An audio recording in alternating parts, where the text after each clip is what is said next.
Com a mão, handball, basquetebol, voleibol, futebol, com os pés, com as pernas, com a cabeça. Vamos, Deco vai fazer o golo, atira, golo! Isto é o Sport Lisboa Benfica, não é o PAOK de Salónica. Riquelme, solo por él en este gol. Señoras y señores, Riquelme a los 20. Só sou na PlayStation. Na PlayStation eu consigo resolver isto.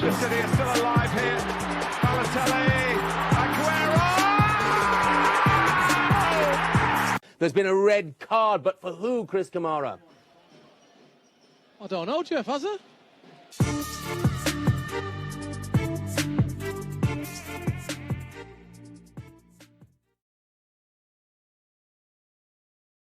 Pois é, malta, mais um episódio do Segundo Poste, bem-vindos, hoje comigo Pedro Azevedo e com a Rita da Silva Vieira. Eu vou estar na moderação, tenho a companhia da Rita, portanto meio que vamos os dois bater um bocadinho bola.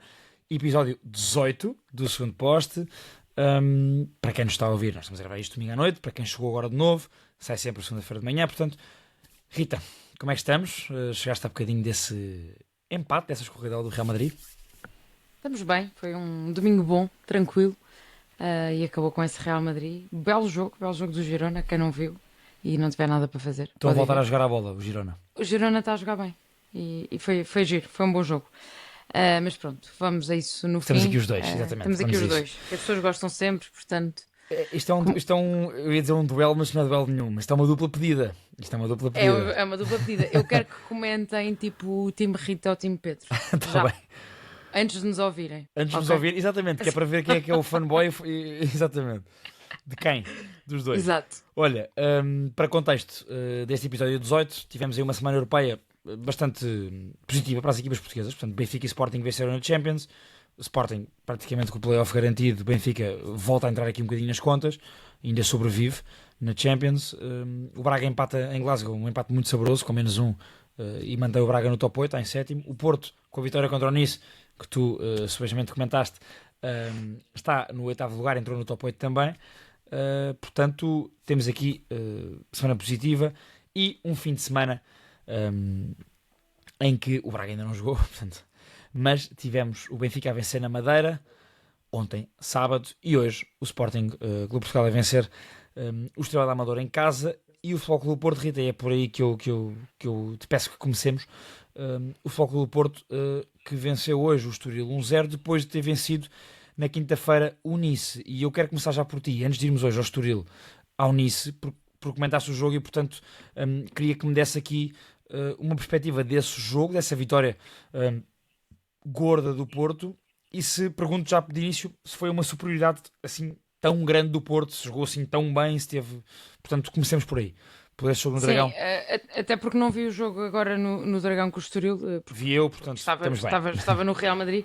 Mas, e até começo por... Olha, recebi uma mensagem esta semana da Cláudia Torres, que diz que gostava de me ouvir, neste caso, porque eu comentei o jogo para a Adesão no Porto em diferido, portanto, quem viu o jogo em direto não me ouviu, mas ela diz que queria-nos ouvir a falar no segundo posto deste jogo do Nice, que está-nos sempre a chatear que falamos pouco do Porto, mas que gosta muito de nos ouvir.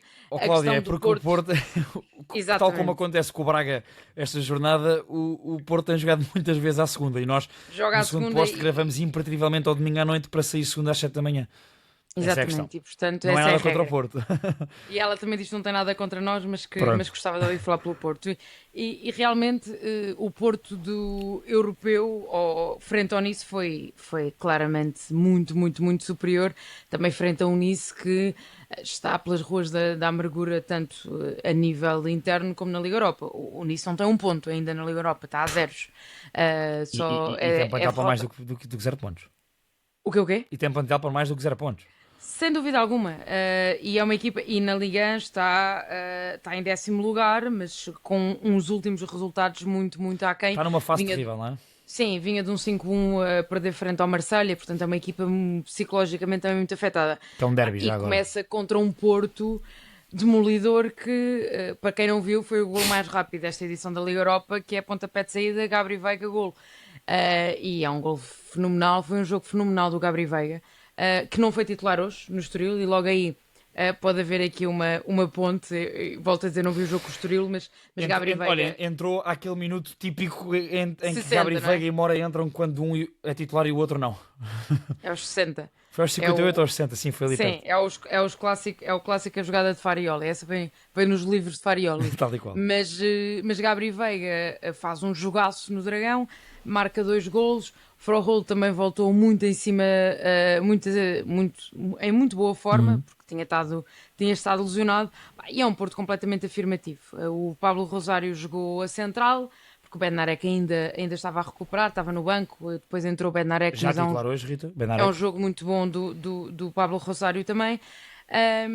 E é um Porto em que o Samu também marca de penalti, mas um jogo em que o Samu batalhou muito para chegar ao golo, e notava-se que a equipa às tantas também estava nesse trabalho de tentar dar o golo ao Samu, até porque o Samu ainda não tinha golos nesta edição da Liga Europa, e isto para um avançado até muito emotivo como é o Samu, começa sempre tudo a pesar. Mas é um Porto que eu no final do jogo disse, e volto a dizer, eu acho que o Porto e o Braga têm todas as condições para acabar no top 8 da Liga Europa, os dois, sem dúvida alguma.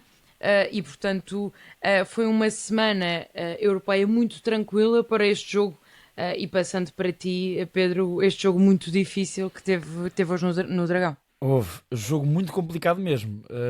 Eu estava à espera que o Estoril do Ian Castro tivesse bola e que quisesse jogar de forma positiva. Já agora, e deixando aqui uma pista sobre algo que vou dizer a seguir em relação ao Sporting Estrela da Amadora, o Estoril tem plantel para jogar assim, o Estrela não. E portanto o Estoril criou dificuldades ao Porto o jogo todo, perde apenas por 1-0 e podia perfeitamente ter empatado o jogo. Particularmente faz uma belíssima primeira parte. O Estrela não tem qualidade para isso. Eu usei uma expressão num grupo de amigos e comentei: se tens uma equipa de pedreiros, não vais jogar com o pincel na mão, não vais pintar quadros. Portanto, há que saber as coisas. E de facto, Ian Castro no Estoril tem plantel para isso. Rita, foi um jogo muito bom de se ver. Foi um bom jogo. De facto é bom quando as equipas têm qualidade. É por equipas como o Estoril, em termos individuais, e depois a jogar assim em estádios como o Dragão, que eu acho, ao contrário do que muita gente diz, que o nível geral da Liga Portuguesa melhorou nos últimos anos. Acho mesmo. Porque acho que a generalidade das equipas tem melhores treinadores, melhores equipas técnicas, melhores jogadores, melhores nutricionistas, etc. Acho que o futebol evoluiu e estas equipas também. Eu não lembro de ver Estouriz há 10, 12, 15 anos jogar assim em um estádio. Portanto, olhos nos olhos, sim. Olhos nos olhos. E a apresentar a qualidade individual que depois se repercute em qualidade coletiva. Portanto, dar aqui essa nota muito positiva ao Estoril nessa comparação com o Estrela, depois já lá vamos ao Sporting. Mas de facto um Estoril que entrou muito bem e criou muitas dificuldades ao Porto. E agora eu vou deixar aqui uma provocação aos nossos ouvintes e aos nossos espectadores do segundo posto, porque eu lembro-me daquilo que eu disse quando o Porto foi controlado pelo Sporting Clube Braga no Dragão, e eu na altura disse que o Porto quis pressionar e foi obrigado pelo Braga a recuar e a ficar na expectativa. Não foi por opção inicial de Farioli, porque o Porto quis pressionar como gosta, quis pressionar alto. E hoje acontece algo semelhante. O Porto tenta pressionar alto e, atenção, e marca um golo assim. É uma saída curta do Estoril. A bola entra no Ozgrove e o Ozgrove não vê.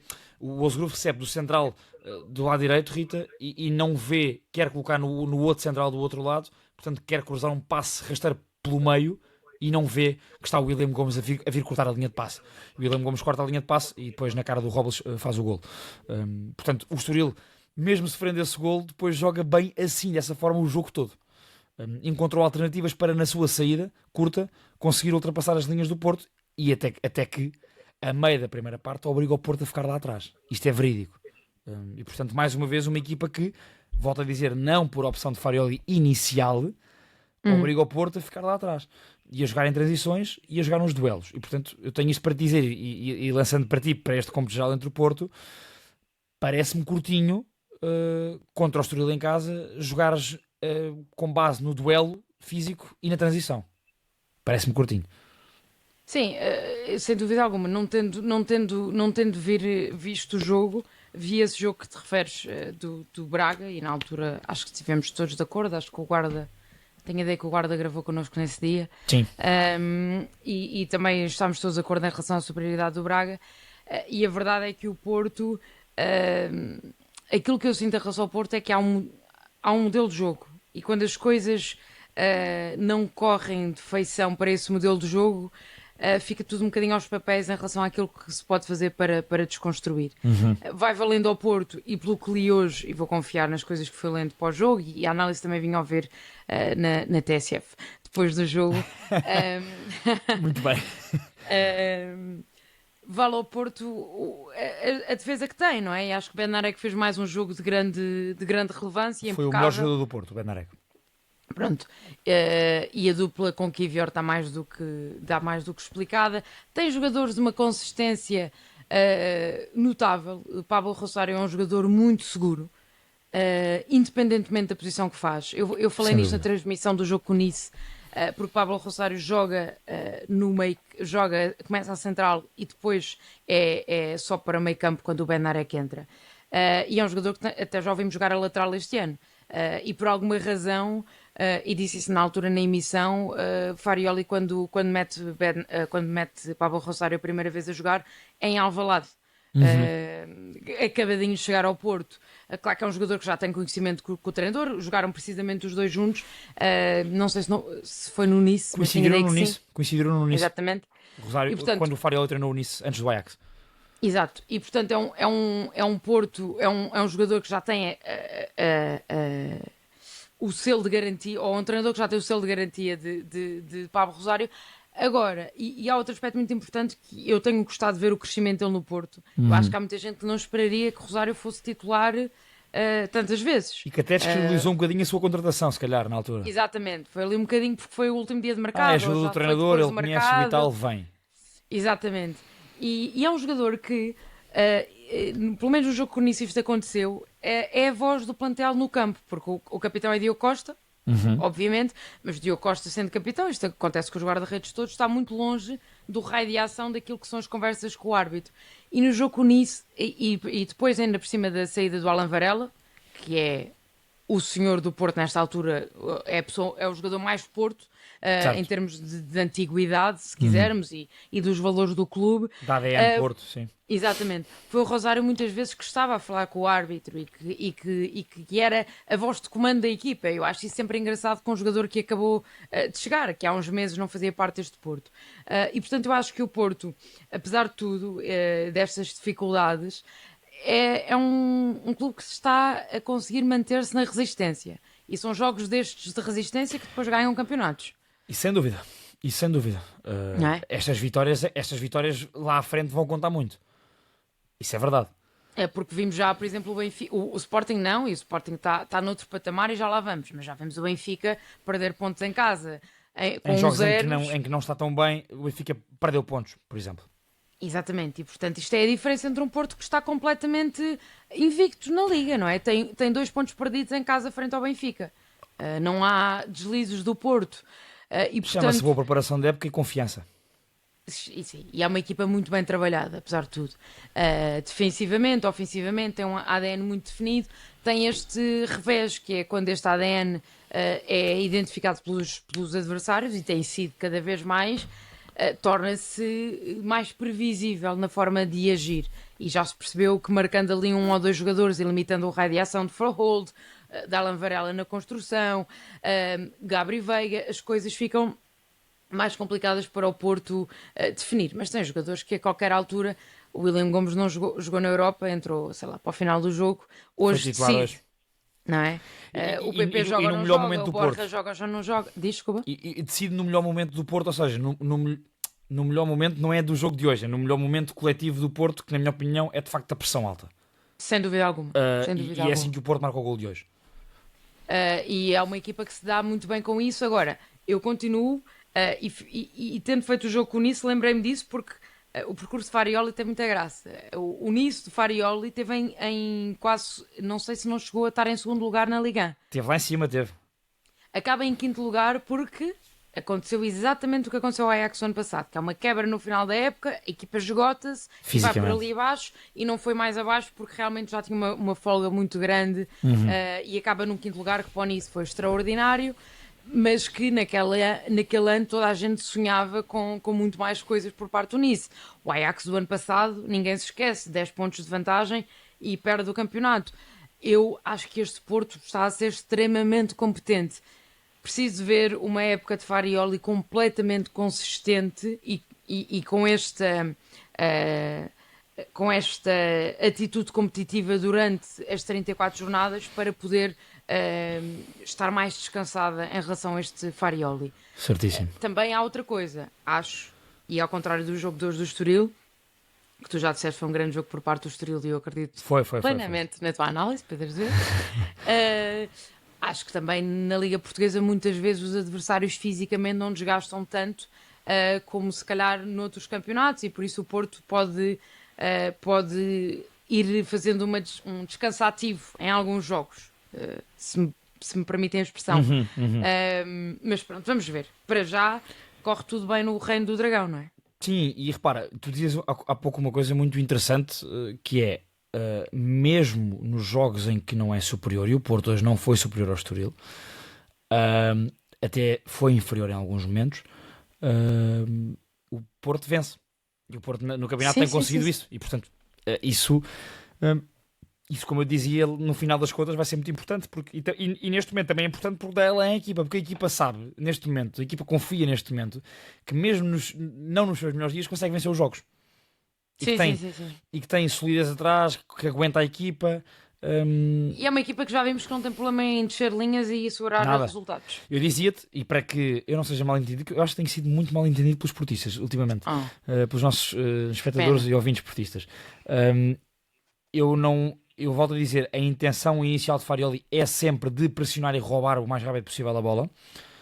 Foi assim que marcou hoje, foi assim que começou o jogo hoje. O Estoril, por mérito próprio, vou dizer isto que é para perceberem bem, não foi Farioli que quis inicialmente baixar as linhas do Porto, foi o Estoril que, por mérito próprio, porque os adversários dos clubes grandes também têm mérito, foi o Estoril que, por mérito próprio, empurrou o Porto para trás.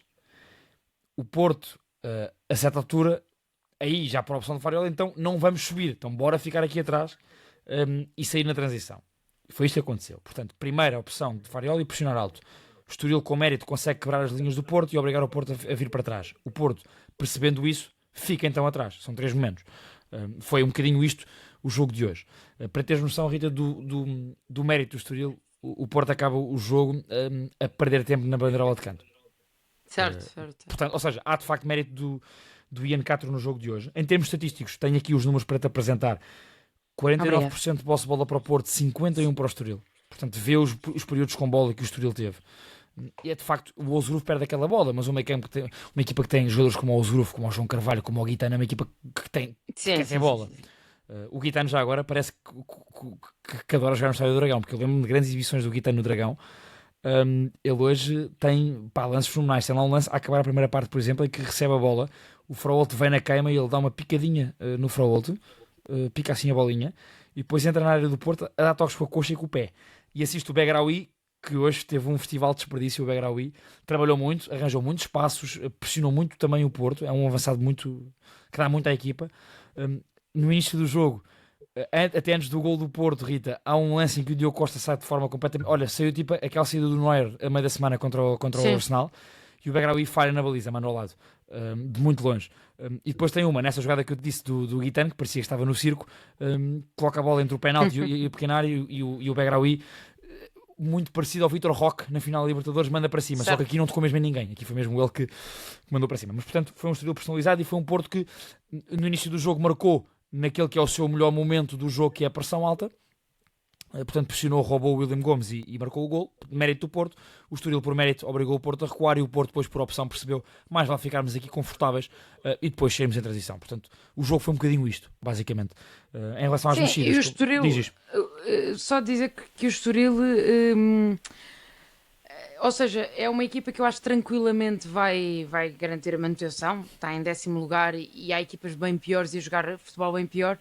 Mas é uma equipa que, à semelhança do ano passado, não está a fazer uma primeira boa volta. O ano passado, a segunda volta do Estoril é muito boa. Falou-se muito até da forma como o Estoril agarra o Ian Castro e dá-lhe esse selo essa confiança para a temporada toda. Há um ano, precisamente, mais ou menos para esta altura, sim. e depois a segunda volta é boa. Este ano tem havido muitos quases no Estoril, muitos jogos em que o Estoril fica um bocadinho a meio caminho. Acaba de vir de uma eliminação da Taça de Portugal, que não é fácil, contra um adversário direto, contra o Famalicão, portanto, um jogo completamente ao nível do Estoril, e do campeonato vinha desse grande jogo frente ao Arouca de 4-3, aquelas loucuras que este Estoril consegue precisamente por esses bons resultados. Não esquecer que o Estoril, em casa com o Sporting, foi a primeira vez que eu ouvi Rui Borges a rasgar a equipa do Sporting, foi no jogo frente ao Estoril, em casa este ano, há 3 ou 4 jornadas. E foi a primeira vez que eu ouvi o Rui Borges a falar muito mal da exibição do Sporting, que foi uma exibição muito... Na altura até... Não é que o Estoril tenha feito um jogo extraordinário, foi um Sporting também um bocadinho a meio gás, mas é um Estoril que consegue ser muito competente. Era isto que eu queria dizer, e que acho que vai fazer uma temporada abaixo das expectativas, porque acho que é uma equipa que, tendo o nível de qualidade que tem no plantel, podia estar a lutar por lugares um bocadinho mais interessantes, mas faz uma manutenção simples, acho eu, sem grandes problemas. Vamos ver. Mas não quero... Olha, mas ias falar das alterações? Não, ia falar das alterações, só para dar aqui um destaque. Primeiro, aliás, antes disso, já agora que falavas no Estoril, aproveito a boleia e dou aqui mais um destaque individual no jogo de hoje, que foi ao Félix Bacher, o central austríaco do Estoril. Grande jogo. Esteve impecável no controlo quando o Estoril tinha mais bola e também na defesa da sua área. Grande jogo do Félix Bacher. O Kevin Bomá também bom com bola, particularmente a pegar na bola e a galgar, a progredir. Portanto, também quebrava linhas quando o Estoril tinha bola assim. Em relação ao Porto, dá-te aqui o destaque. O Luke de Jong volta a entrar e joga 22 minutos hoje. Percebe-se que começa a ter... Está a ganhar ritmo. Está a ganhar minutagem para... não é calibragem, é minutagem para... Eu acho, para daqui a umas semanas ser o titular da posição. Eu postei o jogo com a Vitória para a Taça da Liga, vamos ver. Pronto, se calhar é um bom jogo para ele ser titular, certo? E para se perceber se está mesmo preparado a 100% para a titularidade. O Gabriel Veiga eu fui ver e disse aos 58 ou aos 60, foi aos 59, pronto, mas é ali, é entre os 58 e os 61. O Martim também entrou nessa altura, o Martim Fernandes. Houve, portanto... Pelo Moura ou pelo Alberto? O Martim foi pelo Alberto Costa, exatamente. Foi pelo Alberto Costa. Então entrou outra vez para a direita. Porque o Francisco Moura tinha sido ao intervalo pelo Zaidu. Ok. Tinha amarelo. O Francisco Moura. Estou a adorar saber o jogo em direto. O Francisco Moura tinha amarelo. Tinha amarelo. E eu percebo que não... Não sei se viram, mas tinha amarelo. Pois, eu falo muito com gestos, é verdade. Mas foi um bocadinho por aí. Deixa-me... Antes de fechar o capítulo do Porto, e porque lá está, nós temos recebido caixas da questão do Porto, não importa nada em particularizar isto, e agradeço que as pessoas comentem e continuem a comentar como o têm feito. Se há coisa que nós no segundo posto sempre nos pautamos nós temos grande aceitação à crítica. Portanto, a crítica, ela que venha, seja positiva ou negativa, sim, desde que não haja ofensas. E portanto, o João Rodrigo, um dos nossos espectadores dos portistas, mas caso não seja, comentou assim: outra vez essa treta da não rotação do Farioli. A sério, é que das duas uma, ou é falta de noção ou de seriedade. Isto foi claramente fui eu. Eu limpo as minhas mãos que eu não há problema nenhum. Fui eu. Eu não critiquei dessa vez. Fui eu, Rita. Eu disse que compreendi até. Compreendeste, sim senhora.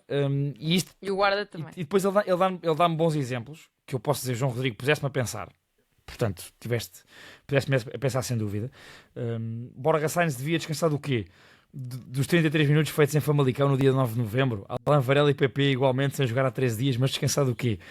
E depois fala do caso do Veiga. Fez 90 minutos, vem da Arábia Saudita, ainda está à procura do melhor ritmo competitivo e faz pela segunda vez 90 minutos completos. Pronto, depois a última frase não vale a pena dizer, foi ali um picancezinho. É o João, não é? O João, não é nada que eu não tivesse dito no episódio, mas o Pedro tem duas questões. Às vezes demora um bocadinho a dar razão ao próximo e depois muitas vezes também não me ouve. Mas eu e o guarda falámos dessas questões. Pronto, ainda bem que tu leste, ainda bem que escreveste, João, porque assim fica escrito e o Pedro dúvida. Tem mais tempo para refletir. Para refletir um bocadinho. O que eu quero dizer é, percebo os pontos que o João disse aqui, mas... Não, calma, vai haver um mas. Eu vou conceder aqui uma razão, mas não é 100%. Mas obviamente percebo o vosso raciocínio no episódio passado. Acho que é totalmente válido. O que eu digo é, pegando no caso concreto de Farioli e do Futebol Clube do Porto, de Farioli no Ajax e de Farioli no Nice, pelo que a Rita há bocado disse. Bem sei que estes jogadores, e como o João disse, e tu, Rita, na semana passada, não tiveram minutos, não foram às seleções, não andaram aí em viagens de um lado para o outro, e portanto, o que eu dizia não era descansarem nesse jogo porque vinham cansados. O que eu digo é, aquele jogo de taça contra o Sintrense podia perfeitamente para jogarem outros jogadores que ainda jogam menos, não é no geral, é na equipa principal do Porto.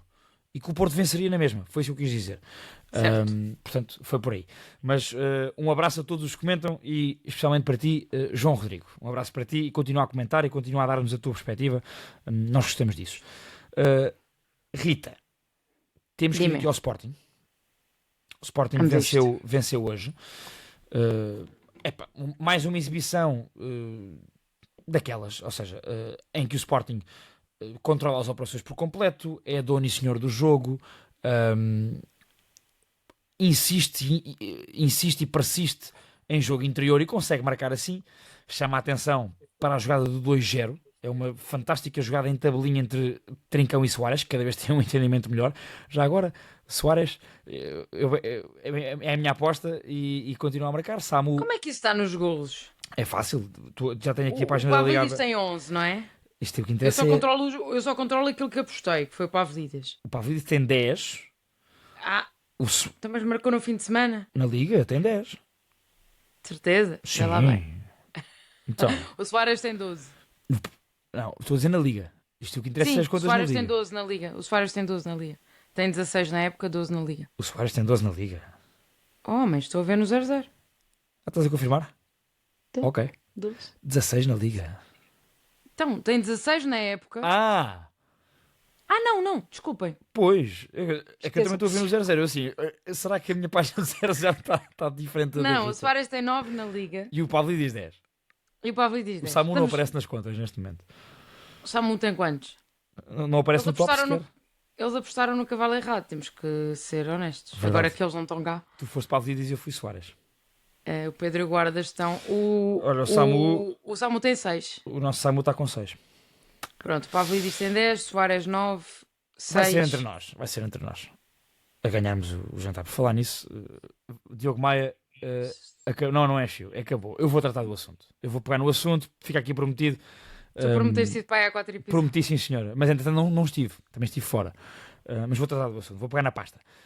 Bem, Rita, mantendo no Sporting, como eu te dizia, quero salientar e quero perguntar também, com base no jogo europeu e agora, na falta de pote, punhamos nós aqui no segundo posto em perspectiva, como é que o Sporting conseguiria manter a dinâmica ofensiva, esta pujança ofensiva, este jogo, esta qualidade no jogo interior, no jogo entre linhas e essa insistência. E eu saliento esta cada vez melhor associação entre Trincão e Luís Suárez. O que é que me tens a dizer sobre isto? Olha, tenho de dizer que estamos perante um Sporting fantástico, podemos dizer assim. Não tenho... há uma questão no Sporting... Não tenho meias palavras para isto porque é mesmo isso que está a acontecer. Há uma questão no Sporting imperativa que já vimos noutros anos e que muita gente duvidou que o Rui Borges conseguiria chegar a ela. E que está a chegar, que é, joga a jogar, o Sporting joga bem. Não há dúvidas. As peças estão... pode-se mudar o perfil, mas o jogo do Sporting é sempre bem conseguido. E hoje o Sporting joga, vamos ter que falar, de Eduardo Quaresma, melhor jogador em campo. Esteve muito bem, Eduardo Quaresma. Muito bem, não me custa nada a admitir. Pronto, só para começar. Sim, começamos logo assim. Começa. Que é uma dupla de centrais completamente válida, Eduardo Quaresma e Gonçalo Inácio. Eu continuo a achar que Diomando, obviamente, é o melhor central do Sporting. Eu adoro o Debasse também, mas o Debasse só em janeiro, portanto, até lá está encostado. Mas o Quaresma tem jogos assim, e quando tem jogos assim temos que dar todo o mérito. É um Sporting que joga com o Fresneda hoje, que joga com uma Horita e que joga muito bem. E que joga muito bem e marca. De Mas cabeça, isto para dizer que o Fresneda nem sempre é titular, portanto muitas vezes joga Vaianides. Parênteses, só porque faço o Fresneda. Que grande evolução do Fresneda no Sporting. E é tudo atenção, é jogador do Rui Borges. Fresneda é jogador do Rui Borges. Sem dúvida alguma. O Borges acreditou no Fresneda e deu nova vida ao Fresneda, atenção. Grande mérito. bom jogo de Morita, que não está a passar uma fase pessoal muito boa. Ele próprio falou sobre isso. Viste o lance do gol, Diz. hoje do segundo gol do Vi. Suárez? Eu vi o jogo, eu vi o Sporting para até aos 70. Depois entraste tive que ir para o Real Madrid. Certo. A assistência do Morita é linda para o Sim, Suárez. sim. E depois Há um o festejo, toque o festejo dos colegas vai ao encontro do que tu dizes, desse período difícil que o Morita admitiu que está a passar e parece que está a ser abraçado pela equipa. Sem dúvida alguma. E sabemos que é um jogador muito querido no Sporting. Vamos ver o futuro que tem. O Trincão continua numa forma superlativa. Não há palavras para Francisco Trincão, sinceramente. E tu tens razão. O Suárez é um jogador que eu gosto muito. Eu gosto muito de avançados que trabalham. Claro que nós adoramos todos os goleadores, os Kanes e os Haalands. E os Mbappés e adoramos ver golos em Barda. Isso é outro nível, exato, isso é outra coisa. Mas eu gosto muito de Suárez e de Pavlidis e de jogadores de equipa, avançados de equipa, de coletivo, que trabalham, que vêm atrás buscar, que sabem existir, que sabem integrar-se. Não incluís o Kane nesse leque que estavas a dizer há bocado. O Kane é um 8, é um 9, é um 10. Eu estava a pensar no Kane em máquina goleadora, mas é verdade que o Kane, especialmente este Kane Bayern, mas eu percebi o teu raciocínio. Não só jogadores goleadores, jogadores sim, que fazem. Mas é verdade, o Kane Bayern também é um Kane muito trabalhador, sem dúvida alguma. Exceção ao Kane. E portanto, acho que o Suárez encaixa que nem uma luva nesta dinâmica. Curiosamente, o Kenda acaba por se apagar um bocadinho mais neste papel de pote. Porque está à esquerda. E eu não sei até que ponto faz sentido não ser o Génie à esquerda e o Kenda, porque eu acho que o Génie, apesar de tudo, é um jogador que se adapta um bocadinho melhor aos diferentes lados, também é um jogador mais maduro. E tem mais pé direito do que o Kenda. Sem dúvida alguma, e é um bocadinho mais versátil nesta questão. Acho que o Kenda, não me interpretem mal, é um jogador fabuloso. O Kenda é mais talentoso, o Katam consegue ser mais útil do exatamente. Outro lado. Pronto, e eu, se fosse o Rui Borges, aquilo que fazia era trocava. Eu também. Mas pronto, é válido, as coisas continuam a funcionar. Mas é um Sporting que dá gosto de ver não dá gosto de ver porque os jogos aos 20 minutos são resolvidos, não é? Para quem gosta de ver futebol é um bocadinho chato. E eu já sei que tu tens críticas para fazer ao Estrela, e isto também se deve à forma como o Estrela entrou neste jogo. Há muito mérito do Sporting, mas também há muito mérito por parte do Estrela. Mas é um Sporting que, atenção, o Porto vai na frente, mas eu vejo o Sporting coletivamente muito, muito acima. Eu sei que vai gente me cair acima, mas é o que é.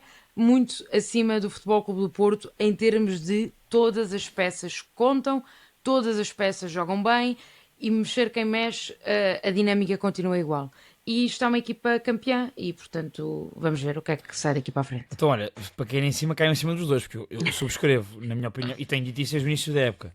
Desde o início da época, não. Desde o ponto em que me pareceu que o Rui Borges conseguiu fazer aquilo que tu há pouco disseste, que foi, primeiro, arranjar alternativa coletiva à falta de Gyökeres. E eu volto a dizer, isso é um mérito.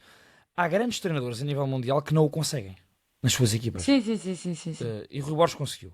Portanto, sim, e o Sporting, e desculpa interromper-te, o scouting do Sporting não caiu na tentação de ir à procura de um perfil igual a Gyökeres. E eu acho que isso, obviamente, deverá haver coordenação com a equipa técnica em relação àquilo que é o perfil que o Rui Borges quer.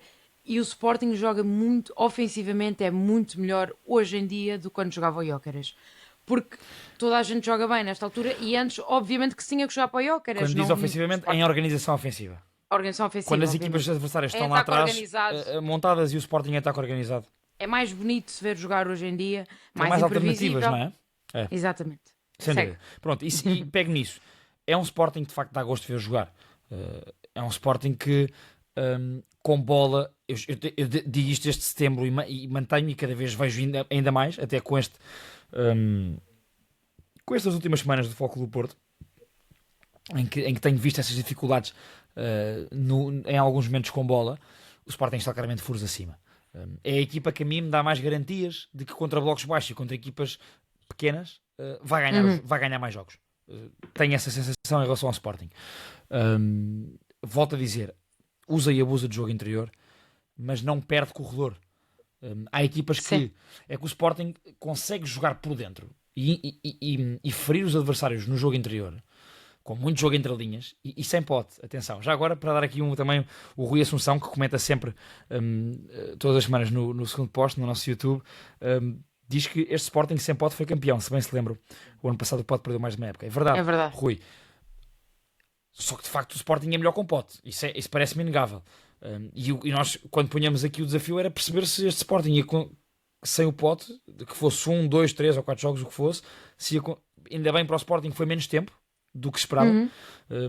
Mas o grande desafio era perceber se este Sporting conseguia ser a equipa que estava a ser nos últimos 2 meses. Portanto, uma equipa, como eu estou a dizer agora, com muito jogo interior, muito jogo entre linhas, porque tinha Trincão e Pote sempre os dois a procurarem esse tipo de jogo, muito jogo associativo, um ataque organizado muito forte, com variabilidade de movimentos, de dinâmicas, para desbaratinar as defesas adversárias, e o que é provável é que o Sporting manteve-se assim.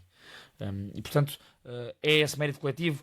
Não é um jogo quem jogar, porque obviamente que não vem nenhum padreiro para o Sporting fazer aquilo que os outros fazem, mas há qualidade no plantel, há profundidade no plantel do Sporting para a equipa não perder dinâmicas quando há rotação na equipa, ou quando se está um jogador lesionado e entra outro, mesmo que esse jogador seja Pote.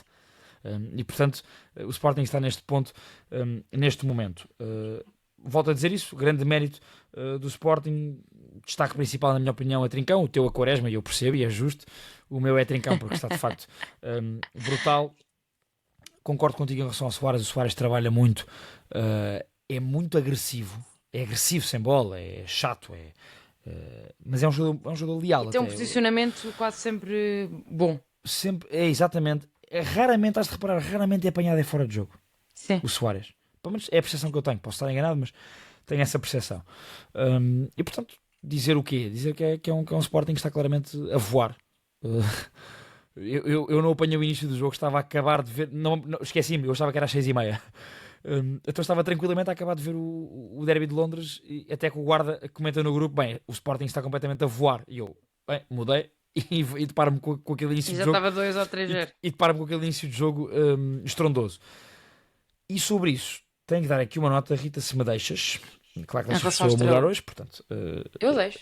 Aqui quem manda hoje sou eu, entre nós dois. Estou a brincar, mas faz-me muita confusão, pegando no Estoril há bocado de Ian Castro, que uma equipa joga aquilo que não pode. Eu percebo as ideias dos treinadores e percebo que os treinadores queiram ser fiéis às suas ideias. A questão é que me parece que claramente o Estrela da Amadora tem um plantel de facto muito frágil. Nós dizemos isto desde o início da época passada.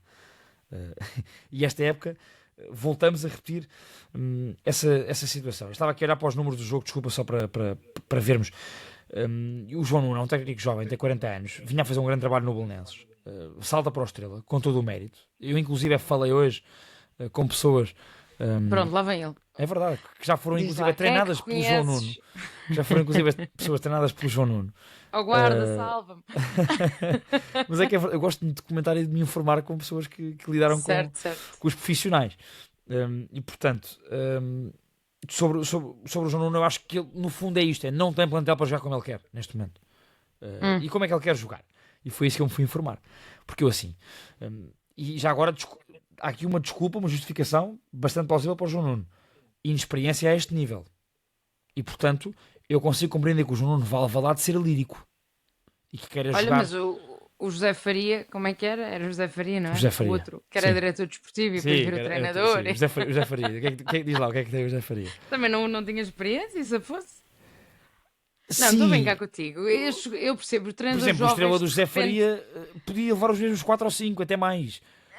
Não ia desguarnecer a equipa da forma como o João... Eu acho que são treinadores jovens que não querem dar a ideia de ir meter o autocarro, que é um adjetivo que se usa muito em Portugal, e que há uma nova geração de jogadores, de treinadores neste caso, que está a tentar alterar isso. E bem, não é? atenção. E bem, mas eu percebo o que tu dizes. Temos que saber olhar para as cartas que temos na mesa e jogar com aquilo que temos. Não é? Tu sabes que eu não sou um fã este é o chavão do processo. Não sou.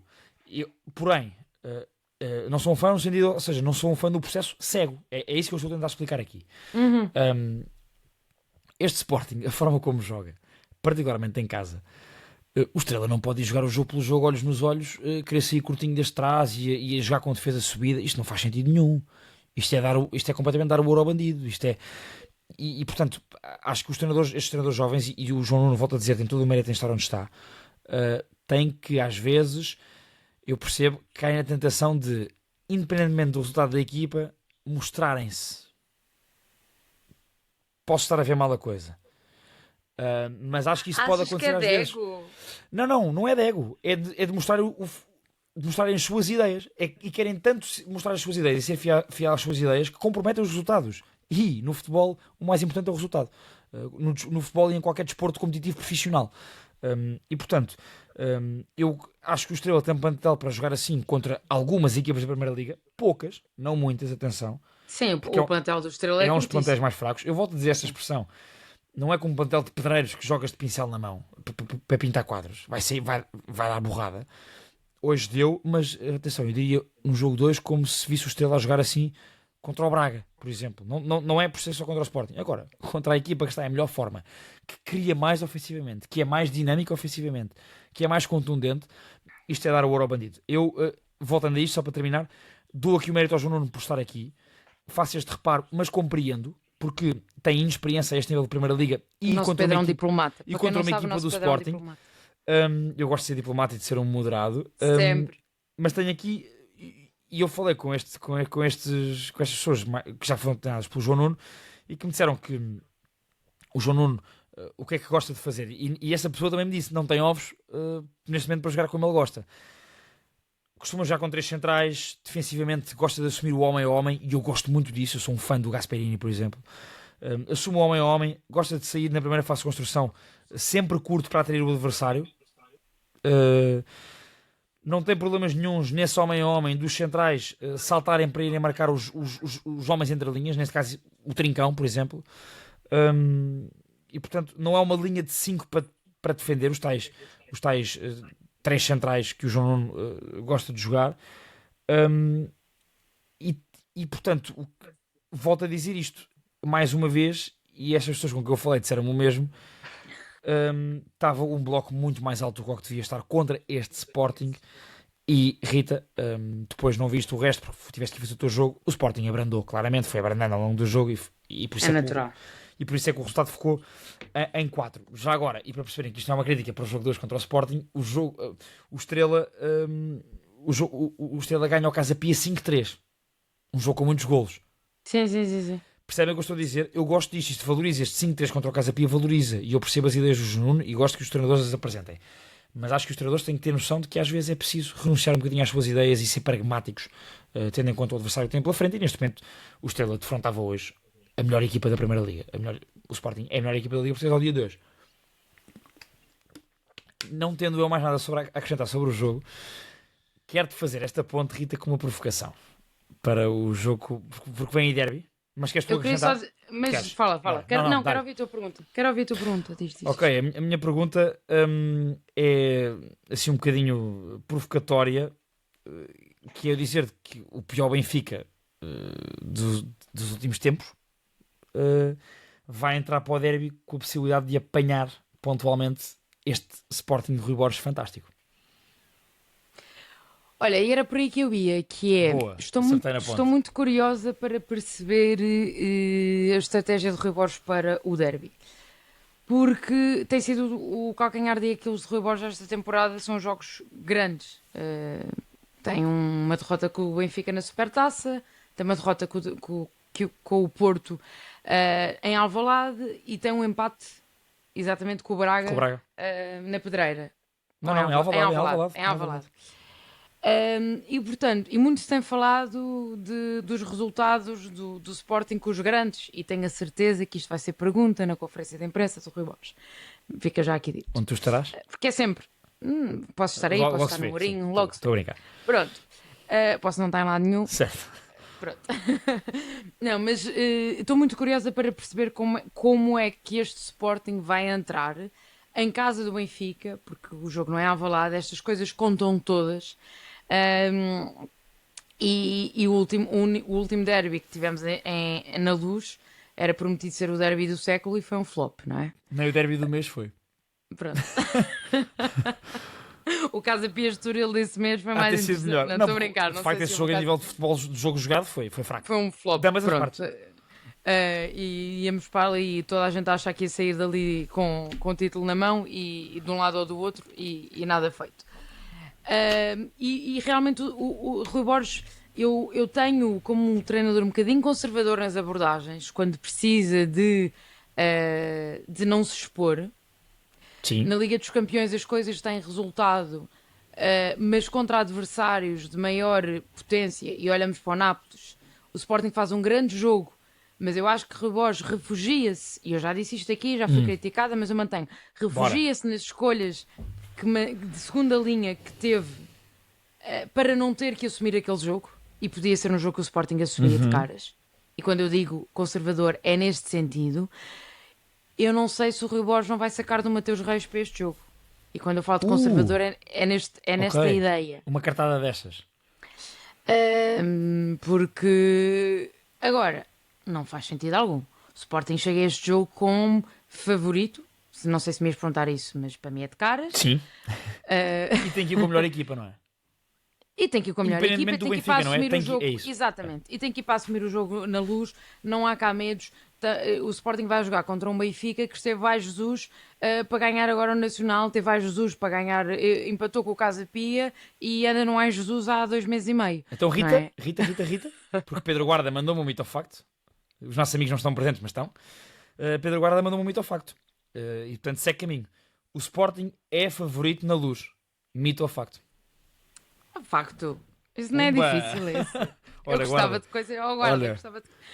Gostava de coisas que me pusessem a pensar. Não, é favorito. Facto porque. Segue o teu raciocínio, estavas a falar antes disto também. É facto porque eu sei que jogando em casa, e nós tivemos esta discussão precisamente o ano passado, não sei se não foi no Benfica-Porto. Foi no fogo do Porto-Benfica, da segunda volta. Exato.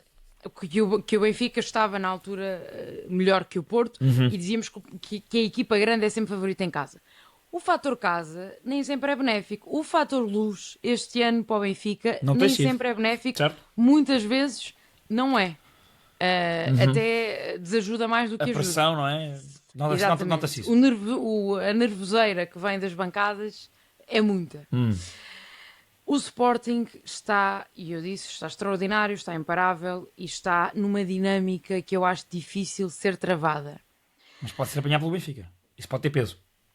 Exatamente. No tal conservadorismo ou numa motivação do lado do Benfica. Rui Borges pode entrar um bocadinho mais conservador. Agora, tu estás-me a perguntar no plano antecipatório de antevisão. Exatamente. Acho que o Sporting é favorito. Não sei se vai vencer. Eu estou a ver um empate sólido neste jogo. Isso é um empate técnico. Chato. Não, porque Mourinho é o rei dos engonhanços, não é? Eu às vezes esqueço-me de falar para muita gente, mas vocês percebem o que é que eu estou a dizer? Percebo. O Mourinho, se apanha a ganhar 1-0, defende com 7. E esse foi com 7 só. Pronto. Certo.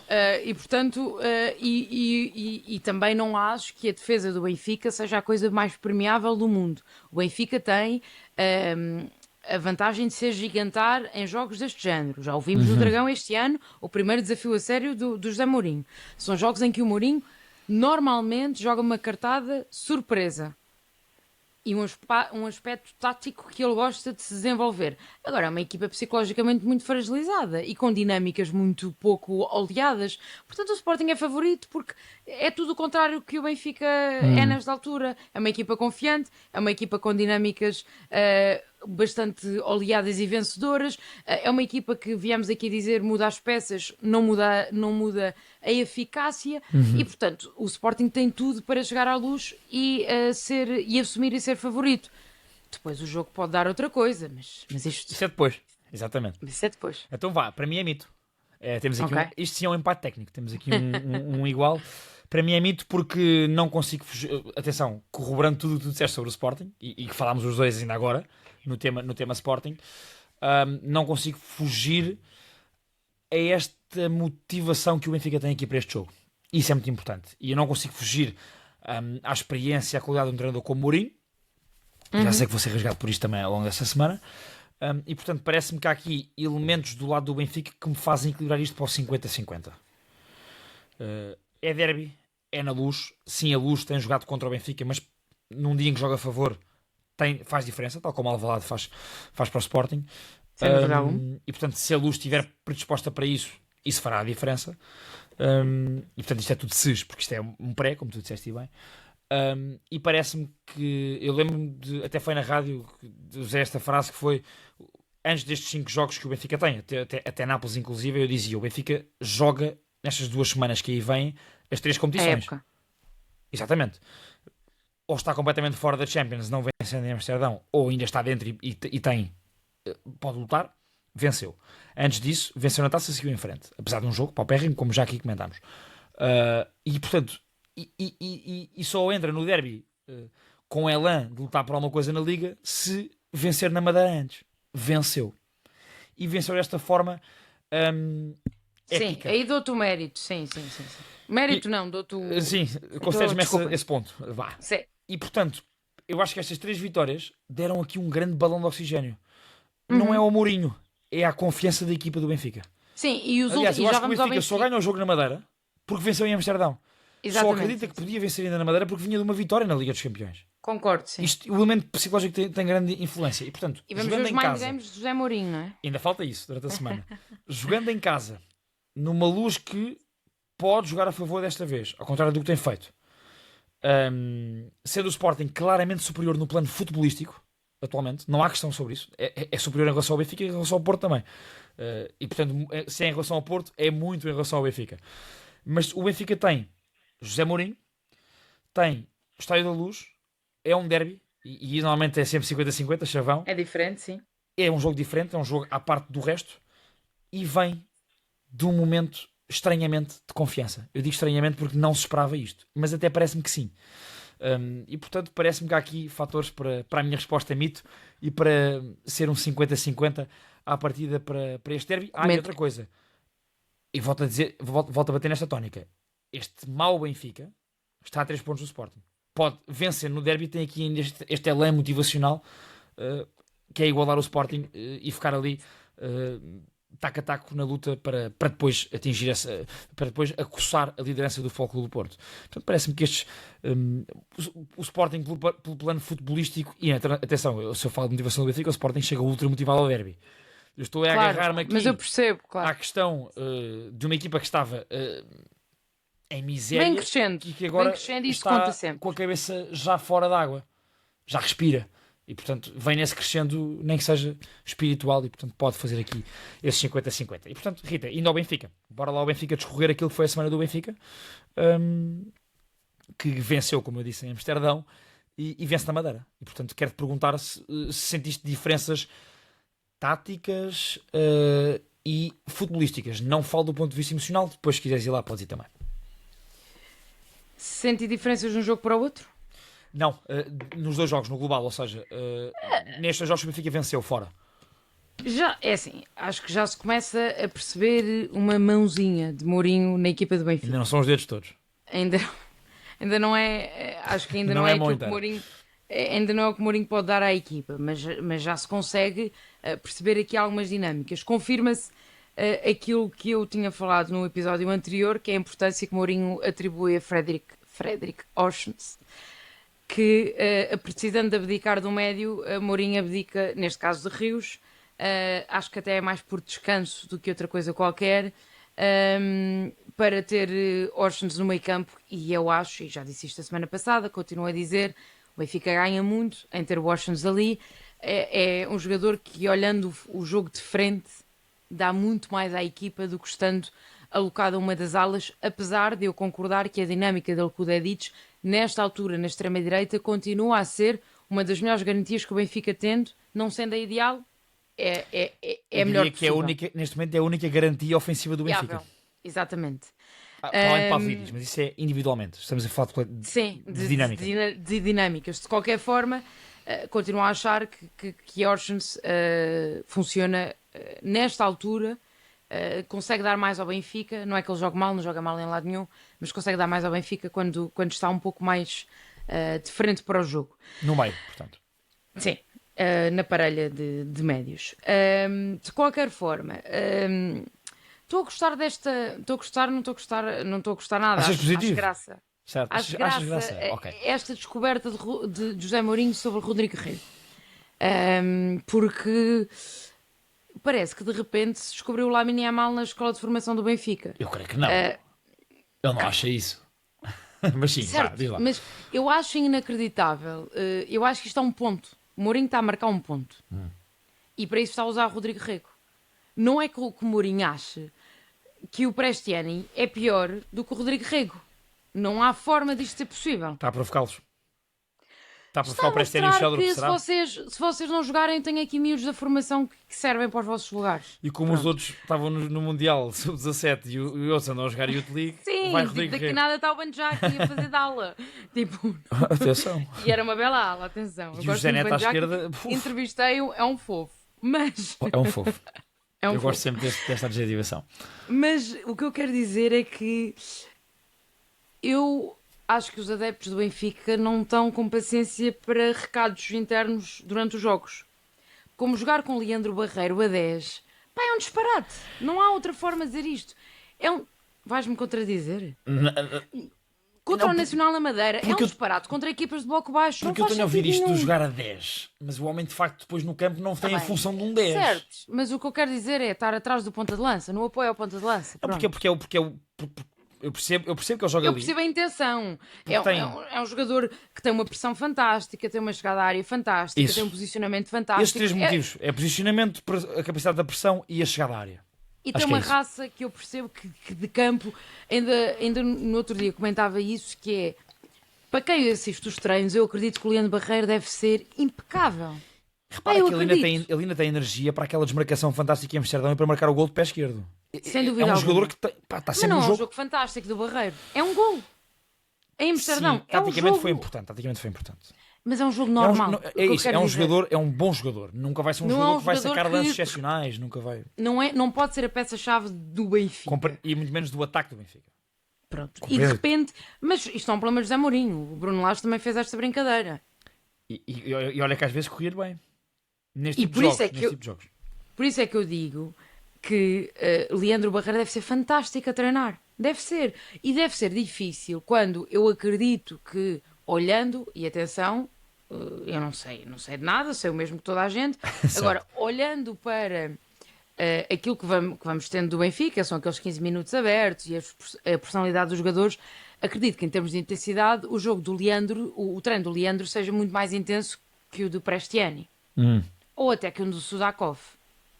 Ou até que o do Sheldrup. Treino. Certo. E acredito que para um Mourinho, quando pede atitude aos jogadores, seja difícil deixar no banco um jogador que se mata nos treinos. Pá, acredito. Agora, depois quando é preciso ir buscar resultados, o que é que acontece, não é?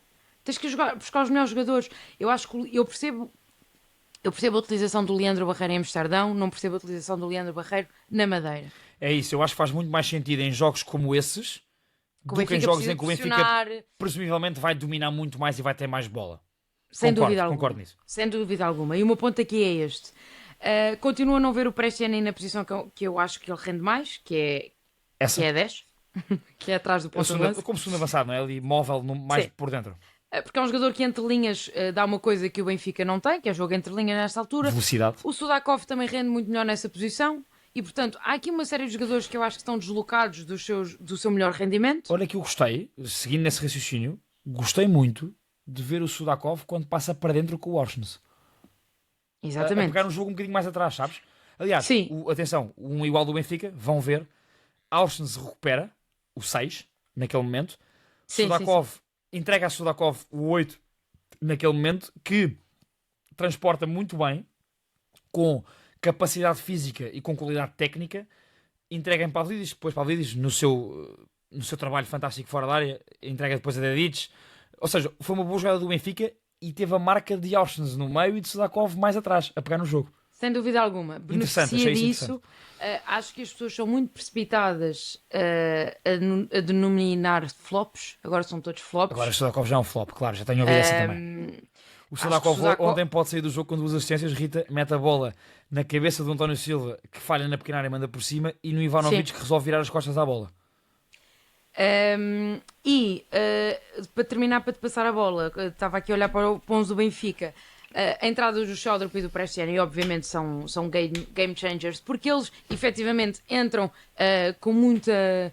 São jogadores que sabem ter bola nos pés, e eu sempre fui defensora do Sheldrup. Acho que o lance do segundo golo é um lance de grande qualidade técnica, que é isso que eu elogio ao Sheldrup muitas vezes. É no que ele é melhor, Rita, não é? Ele não é um jogador de explosão, é um jogador de no espaço curto definir. Com o espaço curto definir bem, e normalmente faz aquilo bem. Acho que poucos jogadores tinham o discernimento de fazer aquele cruzamento rasteiro. Naquele momento do jogo. Sim. Exatamente. E tentar a tabelinha com o Otamendi. Muito bem, o Otamendi também ia. E aquela troca de bola em cima da linha, que não é fácil de ser feita. Dar destaque também ao Otamendi. As pessoas criticam, é outro que é sempre rasgado de alto a baixo. Tem culpa no lance do gol do Nacional. Entrega o gol, não é? Sem dúvida alguma. Mas depois tens um central, 38 anos, aos... não sei quando é que foi o gol. 90 mais 5, uma coisa assim. Sim, foi na compensação, pronto. Dentro da área a fazer tabelas com o extremo. E, portanto, o que é que se pode dizer sobre isto, não é?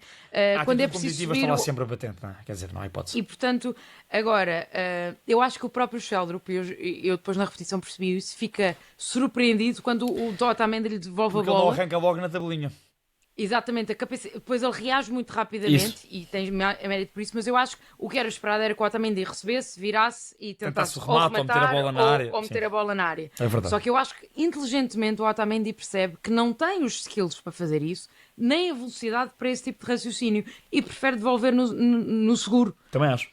E o Sheldrup muito bem depois finaliza. Uhum. E portanto, eu acho que o Benfica ainda carece de arranjo tático, confiança. Acho que este jogo é muito importante nesse sentido. Não via os últimos 10 minutos do Benfica tão bons a nível ofensivo como vi na Madeira. Criou muito o Benfica em 15 minutos criou mais do que em muitos jogos inteiros. É um jogo ofensivamente muito interessante, apesar e com variabilidade, lá está.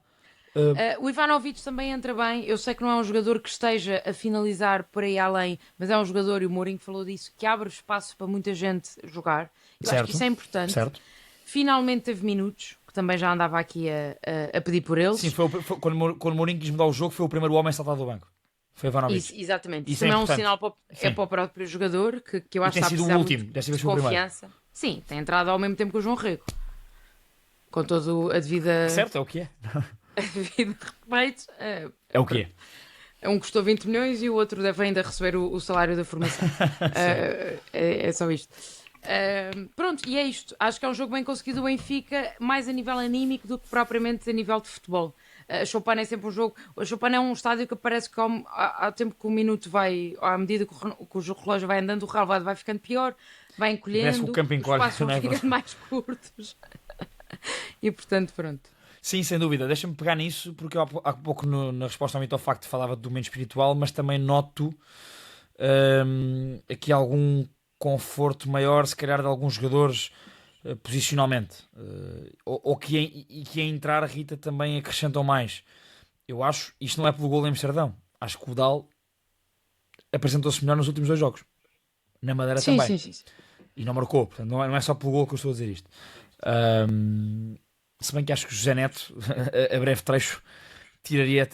Posso estar a ser um lírico agora, e critico-me a mim, se o for... a breve trecho poderia tirar o lugar a Dal. Mas acho que há jogadores que estão a crescer. Acho que o António Silva, neste aspecto, e é por isso que eu acho que vai ser titular no derby, faz um bom jogo. Sim, Rita, parece-me que o Tomás Araújo tem um potencial maior, na minha opinião. E é um jogador que com bola claramente acrescenta mais. Mas o António parece-me sempre mais focado e mais ligado ao jogo. E mais agressivo. Eu não tenho dúvidas que o António vai ser titular. Sim. Até porque nos jogos grandes é quando o António joga melhor. Exato, pronto. E portanto parece-me nesse aspecto. Dizer-te o quê? Referir aquilo que eu dizia de Sudakov, eu acho que andava muito apagado, andava mesmo, atenção, nos últimos jogos. E parece-me que esteve muito bem, particularmente quando passa para o 8 neste jogo, o que me surpreendeu um bocadinho. Não me surpreendeu porque ele é um jogador que confortavelmente joga num 4-3-3 como nos interiores. Só que o Benfica não joga assim. E ele não tem, e portanto não há esse espaço para ele. Mas quando passou para o meio com o Orsens, cresceu claramente no jogo. Aliás, os 2 melhores jogadores do Benfica, para mim, na segunda parte, são Orsens e Sudakov, na minha opinião. Na ligação que Orsens foi a cola da equipa, Sudakov foi o criativo da equipa na segunda parte. Colocou as bolas para marcarem golos. Não marcaram. Depois, Prestiani e Sheldrup lá entraram e fizeram a diferença. E portanto, parece-me que houve aqui uma melhoria do Benfica ofensivamente. Nestes 15 minutos demonstrou maior variabilidade ofensiva e dinâmicas interessantes que ainda não tinha demonstrado em jogo nenhum com o Mourinho. Portanto, há esse sinal positivo. E parece-me, Rita, que agora temos que... já agora, porque não é só mar de rosas, eu tenho uma crítica a apontar no jogo em Amsterdão que o Benfica vence. E até foi o Luís Freitas Lobo que usou uma expressão que eu gostei muito para descrever o jogo do Benfica. Na primeira parte, o Benfica, nessa pressão com Barreiro, com Pavlidis, com Sudakov, com Rios a saltar muito bem na pressão, o Benfica com esses 4 e com Dedic também muito subido nessa pressão, o Benfica obrigou o Ajax ao erro, portanto criou erros no Ajax. Nunca foi uma equipa com mais bola do que o Ajax, mas foi uma equipa que nessa pressão alta e nessa reação rápida à perda obrigou aos erros do Ajax. Na segunda parte foi um Benfica que ficou cá atrás montado à espera do erro do Ajax. Eu acho que a equipa do Benfica está muito mais e aí veio outra vez veio o José Mourinho, veio o José Mourinho da Roma, do Tottenham, vem aquilo, não é? Vem lá como é que eu disse há bocado? Não sei. Pronto, mas ou seja, e eu não gostei desse sinal. Foi um sinal, parece-me que foi um sinal negativo de Mourinho para a equipa, porque o Benfica estava bem no jogo a pressionar o Ajax, não a ter muita bola, não a congelar muito o jogo com bola, se bem que às vezes até o fez, mas acima de tudo a ser uma equipa pressionante e a obrigar o Ajax, um Ajax muito pouco confiante ao erro, e conseguiu várias vezes na primeira parte. Eu só percebo a estratégia porque ficou demasiado na expectativa, demasiado na minha opinião. Eu só percebo a estratégia porque efetivamente eu disse enganhar há bocado, já não me lembro, mas estava a enganhar, foi isso. Foi isso mesmo. Eu percebo a estratégia porque efetivamente o Benfica precisava daqueles 3 pontos, eram vitais, não havia forma de perder aqueles pontos. E portanto eu aí consigo entender. Mas José Mourinho disse no final do jogo do Atlético que iria usar os 3 centrais, mesmo que não tivessem aliados, sempre que precisasse segurar um resultado. E foi isso que fez também em Amsterdão. Certo. O Tomás acaba por entrar. E portanto isso não me surpreende. Acho que vai acontecer mais vezes esta época, especialmente porque o Benfica vai continuar a precisar de pontos até à 34ª jornada. Sim. Não me parece que o Benfica vá deslocar nunca para uma liderança isolada de forma alguma, e portanto vai sempre precisar de pontos até lá, e enquanto isso acontecer vai acabar os jogos nos 15 minutos finais a segurar resultados. Para já parece-me que se o Benfica perder o derby, as coisas ficam mesmo muito complicadas ao nível da Liga. Sim. E aí assume-se o Sporting e o Porto como os grandes candidatos.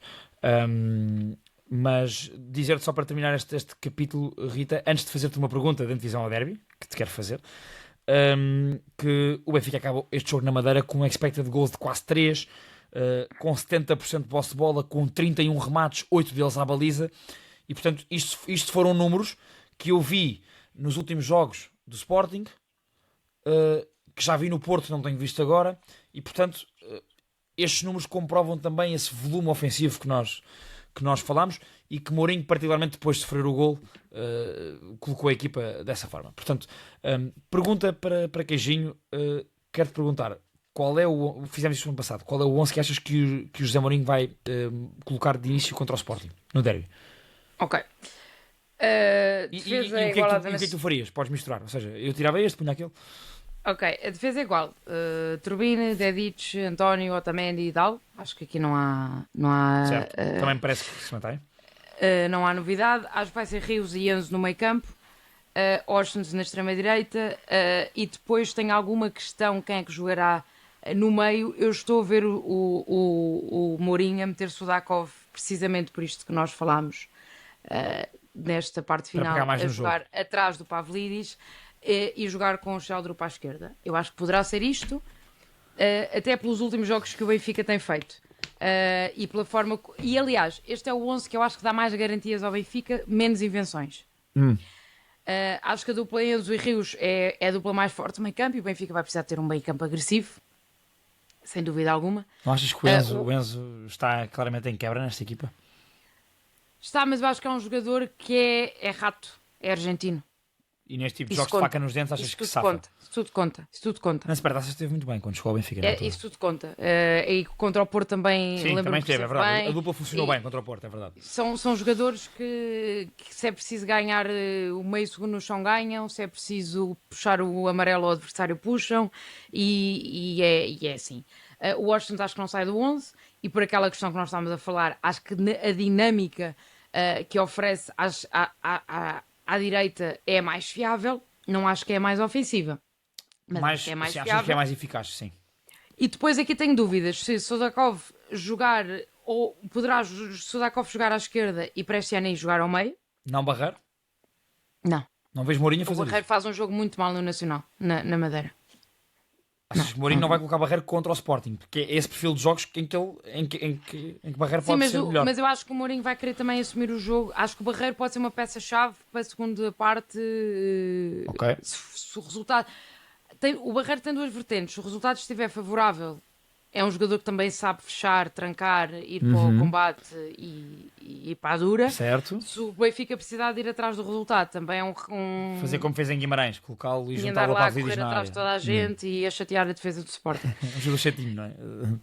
E acho que o Benfica precisa mais de criatividade para jogar contra a defesa do Sporting. Não pode Certo. ir jogar, é preciso mais perfume. E esse perfume vem dos pés do Prestiani ou do Sheldrup. Agora não sei bem, sincero. Eu acho que é possível Sudakov ao meio, Sheldrup À esquerda. à esquerda. Ok, muito bem. Já agora, vou dizer o meu também, lanço o desafio nos comentários do Spotify e do YouTube.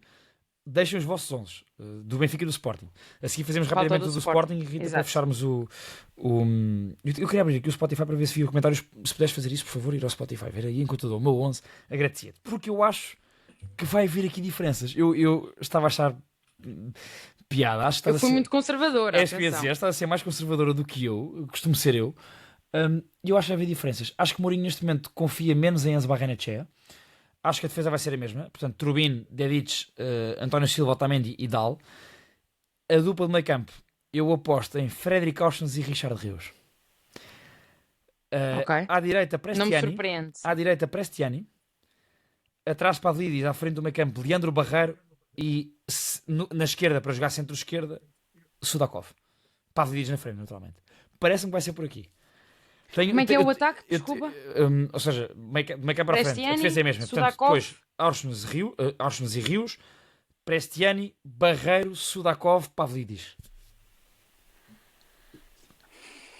Vejo isto a acontecer. Não, é assim. Vejo Mourinho a se fazer isto. o Washington recuar para o meio campo, se abrir uma vaga. O Washington não sai. Pronto. Não, Agora, ou joga vamos direto ou ver onde joga é no que meio. Sim. Exato. Se abrir uma vaga a meio campo, há a possibilidade de Prestiani jogar à direita, que eu acho que sem ser ao centro é onde rende mais. Isso dá. Pronto. E aí, eu acho que o mais. Eu acho que ela vai com Barreiro na atrevido- mesma. Por isso é que O inclui o mais Barreiro. atrevido era jogar com Sheldrup, Prestiani e Sudakov. Sudakov e Prestiani, neste Certo. caso. Eu acho que isso não Seria- vai acontecer. Mas Eu acho que não o vai Barreiro vai ser titular na mesma. Acho que o Barreiro vai ser titular na mesma. Vamos Posso ver. perder a titularidade no jogo a seguir? É isso, vamos ver. Olha, ponham os vossos 11, quer na caixa de comentários do YouTube, quer na do Spotify.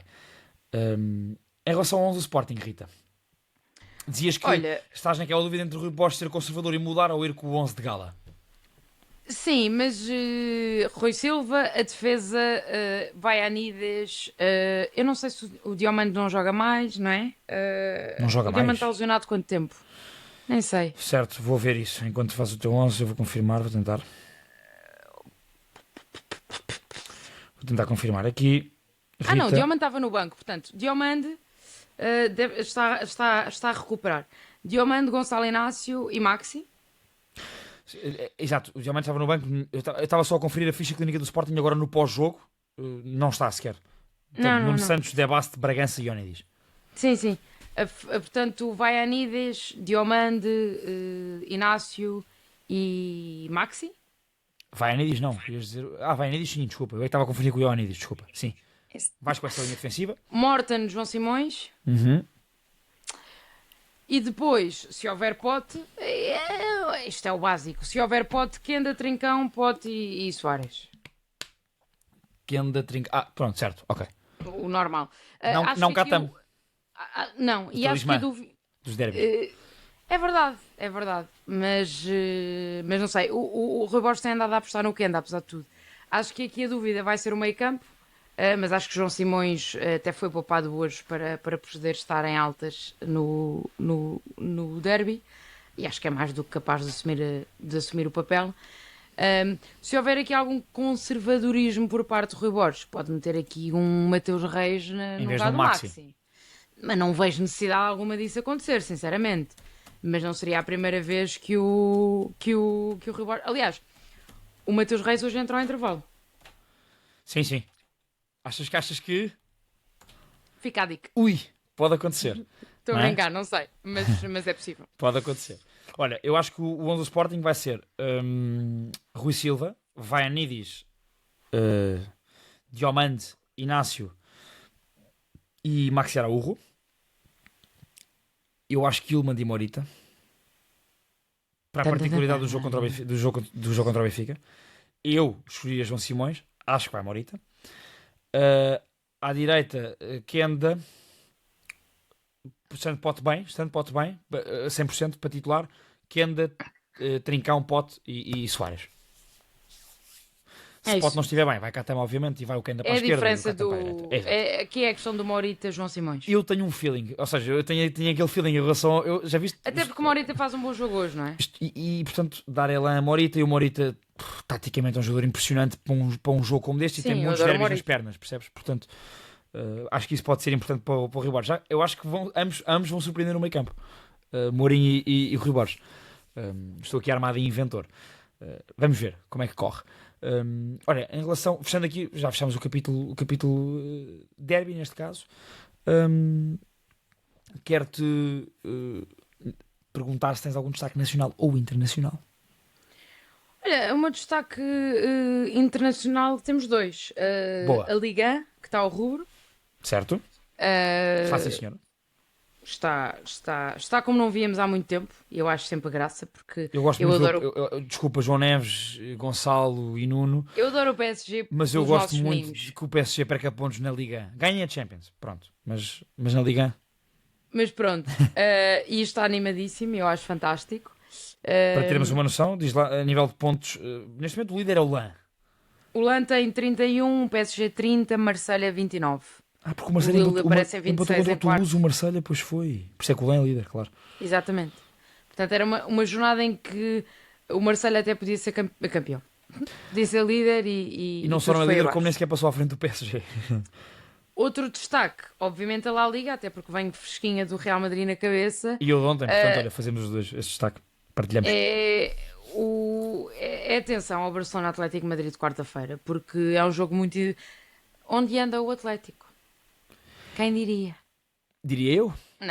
Não há mérito nenhum. Diria Pedro Azevedo. Está completamente arredado o título, continuo a dizer. Não há mérito nenhum. Arredado? Atlético Madrid vai ser atropelado pelo Barcelona.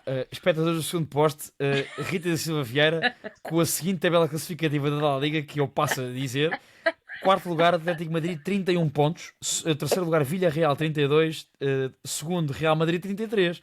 Primeiro, Barcelona, 34. Portanto, são todos em esquadinha. Rita da Silva Vieira diz está completamente arredado o título Atlético Madrid. Pelo que eu sei... Eu só por causa disto estou pela equipa do Simeone para ser campeão em Espanha. Vai ser arredado. Pelo que eu sei... Tens insights do Atlético Madrid? Não. Do teu jogo ontem.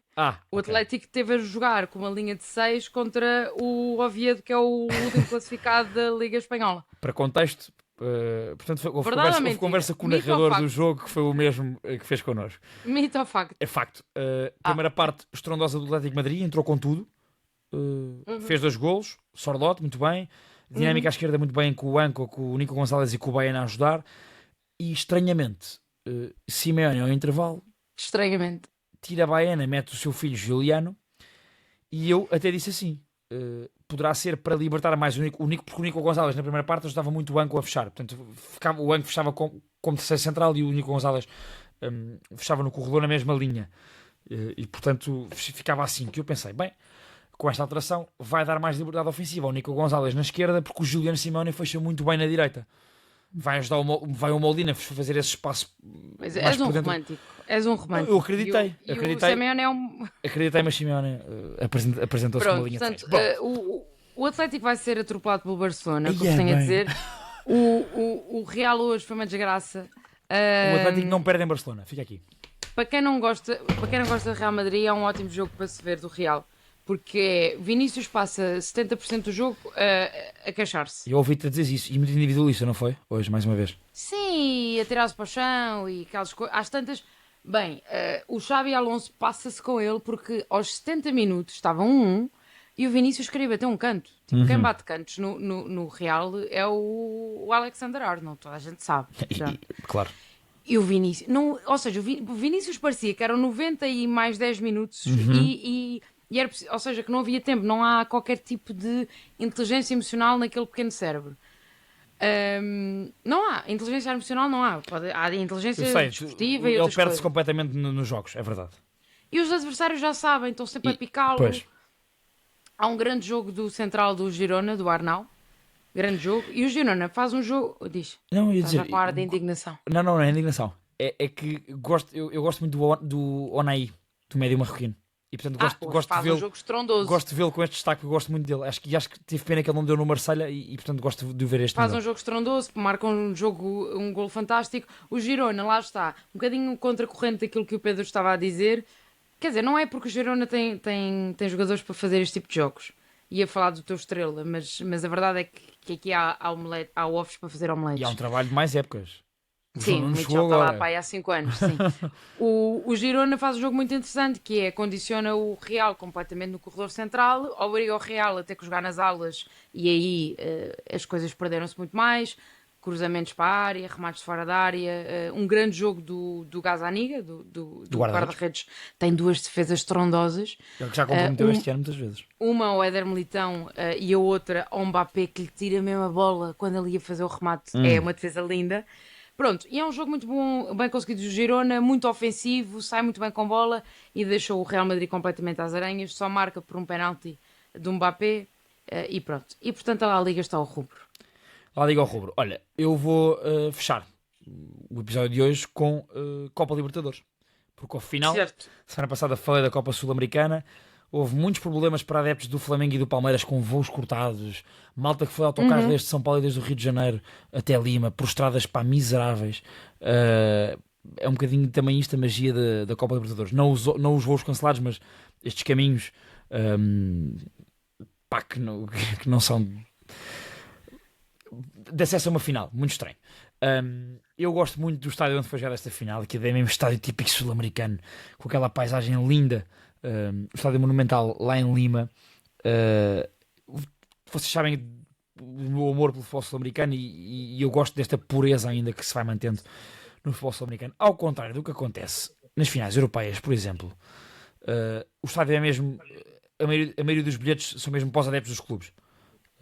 Portanto, tu vês mesmo o vermelhão do Flamengo ali em grande, vês a malta do Palmeiras de verde e branco também, menos, mas também em grande, ou seja, não vês aquelas bancadas centrais ritas cheias de convidados em que nem vês cor nenhuma, sim. como é na UEFA, pronto. E portanto gosto disso também aí, gosto de dar esse destaque romântico ao futebol sul-americano e é por isso que eu ainda gosto muito do futebol sul-americano, é porque ainda me dá esse prazer romanticista do futebol. Numa final em que, como já se esperava, o Flamengo foi melhor que o Palmeiras, o Flamengo tem mais individualidades, mas o Flamengo efetivamente coletivamente no seu jogo com bola de facto é uma equipa melhor do que o Palmeiras, portanto tem mais opções e efetivamente é melhor. E o Abel quis jogar muito a bola longa, eu percebo, mas este Palmeiras tem jogadores para assumir um bocadinho mais os jogos do que o que faz e do que o que fez nesta final.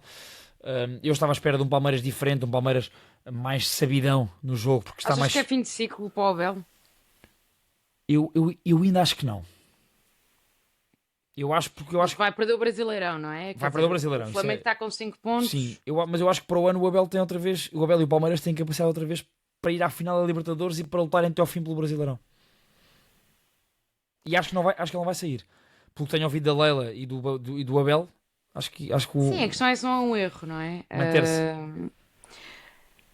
Eu acho que o Chico, a não ser que faça uma jogada tipo Guardiola... Quer o Abel sair perdendo as duas competições? Não sair por cima? Também... Sim, mas já ganhou tanta coisa, não é? Sim, é por isso. Certo. Percebe-te. É por isso mesmo também que eu acho que tem que saber fechar a porta e às vezes há essa dificuldade quando as coisas correm demasiado bem. É o que eu estava a dizer, ou faz uma coisa tipo Guardiola e muda a essência da equipa, certo, para ter outros resultados. Eu não sei se já está visto e jogado, percebes? Muito pouco, houve uma aposta muito, por exemplo, houve um jogador... Não, ou seja, não está visto e jogado o estilo do Abel para o Palmeiras, quer dizer, certo. Aquilo... Percebo as tuas reticências. Eu também não acompanho o futebol brasileiro como tu acompanhas. Eu vislumbrava, eu comecei a achar que ia haver essa mudança, particularmente pela aposta muito forte do Abel em jogadores como o Alain, um miúdo que tem jogado a extremo-direito, onde jogava o Estevão e que de facto partiu tudo em alguns jogos. mas isso depois não se verificou coletivamente e portanto tenho as minhas reticências também. E a dupla ofensiva, Flaco Lopes e Vitor Roque, vinha a funcionar muito bem a época toda e caiu claramente nesta fase final da época. Portanto tenho as minhas reticências.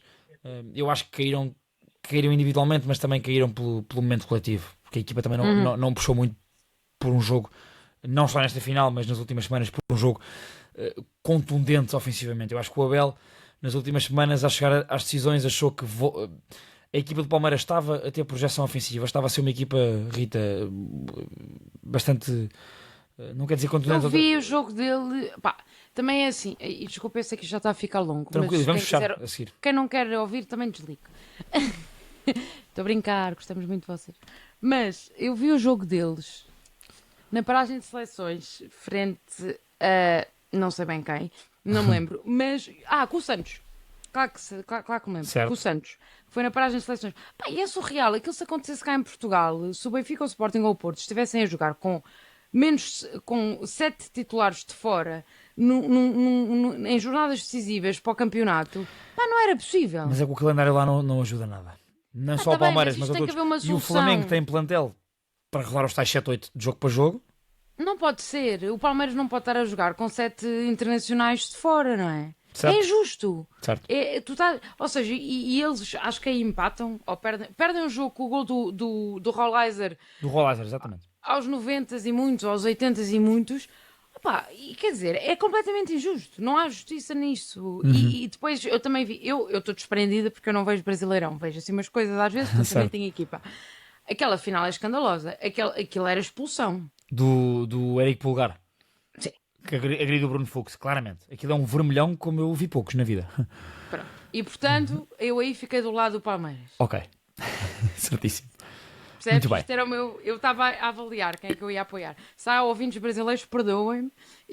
Pronto. E terminando este episódio 18 do segundo poste desta forma, deixa a pergunta lá para casa. Portanto, participem, comentem, subscrevam, mandem à vossa família e amigos. Termino com esta pergunta. Façam os vossos 11, como eu já disse, para o derby, portanto, de Benfica e de Sporting. Quem acham que vai jogar ou quem acham que Rui Borges e Mourinho vão colocar nos 11 iniciais. E deixem também nas caixas de comentários se vão mais pela Rita, fim de ciclo de Abel no Palmeiras, ou por mim, que ainda acredito que há mais 1 ou 2 épocas para Abel ganhar ainda mais. Até lá, até à próxima semana. Fiquem connosco com o segundo posto. Um grande abraço a todos. Participem, comentem e subscrevam.